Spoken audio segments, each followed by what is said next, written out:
ताज्या बातम्यांसाठी ABP माझाला subscribe करा आणि बेल आयकॉन प्रेस करा। तेव्हा आता कोरोनाच्या रुग्णांची आकडेवारी निश्चितपणे कमी झाली आहे, मात्र तरीही गाफील राहू नका असा सल्ला राज्याचे आरोग्यमंत्री राजेश टोपे यांनी दिलाय। एबीपी माझाशी बोलताना राजेश टोपे काय म्हणाले बघूया। गेल्या काही दिवसांमध्ये महाराष्ट्रात खास करून पुणे असेल किंवा औरंगाबाद असेल किंवा राज्यातले मुख्य ठिकाणं असतील की ज्या ठिकाणी सातत्यानं कोरोना रुग्णांची संख्या जी आहे ती वाढत होती, मात्र गेल्या काही दिवसात ती कमी होताना दिसते। आपल्यासोबत आरोग्यमंत्री आहेत। काय स्थिती आहे सध्या राज्यातली कोरोनाची आणि कोरोनाची संख्या कमी होताना दिसते, तर त्याची काय कारण आहे? मराठवाड्यात सुद्धा सर्वदूर कमी होत आहेत। आपण जर बघितलं तर मराठवाड्यात सुद्धा साधारण जी संख्या 1400-1500 होती ती 850 पर्यंत आली आहे। आणि जर आपण महाराष्ट्राची जरी संख्या बघितली तर जी 25,000 पर्यंत होती ती आता 10,000 होत आहे।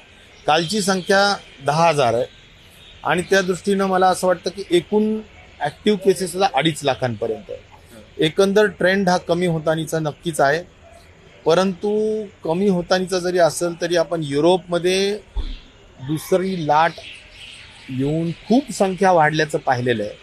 त्यामुळं गहाळ राहून चालणार नाही, बिनधास्त राहून चालणार नाही। कुठल्याही परिस्थितीत काळजी घ्यावीच लागेल, स्वयंशिस्त पाळावीच लागेल। आणि मला असं वाटतं की आपण आता दिवसांदिवस ओपन अप करत चाललो आहे, त्यामुळं लोकांनी अत्यंत शिस्तीनं आणि शिक्षित होऊन कोरोनाला तोंड दिलं पाहिजे, असंच माझी यामागची अपेक्षा असणार आहे। परंतु स्टेबलाइज होतं हे नक्कीच आहे।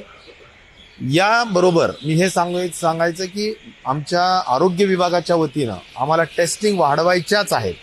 टेस्टिंग कमी बिलकुल नाही करायच्या, टेस्टिंग वाढवायच्याच आहेत। कॉन्टॅक्ट ट्रेसिंग वाढवायच्याच आहेत, कारण कॉन्टॅक्ट ट्रेसिंग आणि टेस्टिंग ह्या दोन बेस आहे।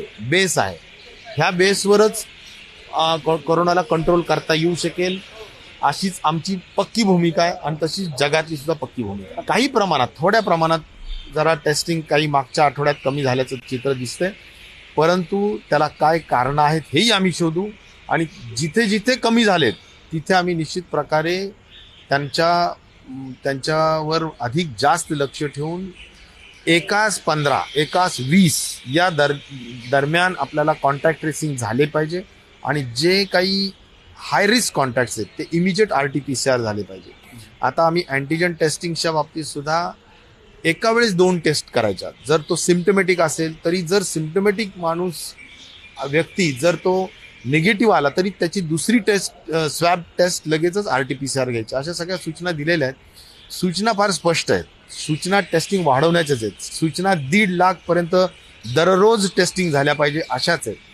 कुठे कुठे काही जिल्ह्यांमध्ये थोडी प्रशासकीय यंत्रणा जरा काम चुकारपणा करते असं माझं मत होतं आहे आणि त्यामुळे असं होऊ नये अशी अपेक्षा नक्कीच आहे। बरं, दुसरी लाट येऊ नये म्हणून सरकार काय उपाययोजना करत आहे आणि लोकांनी काय काळजी घेतली पाहिजे? नाही, लाट कुणीच कुणाला असं आपल्याला थोपवायचे असेल तर मला असं म्हणायचं की याच्या प्रतिबंधात्मक उपाय काय असू शकतात, तर ते म्हणजे आपल्याला स्पष्टपणे फिजिकल डिस्टन्सिंग, सॅनिटाइज्ड हँड्स आणि कुठल्याही परिस्थितीत मास्क वापरणं हाच त्यातला सध्याचा उपाय आहे, दुसरा उपाय नाही।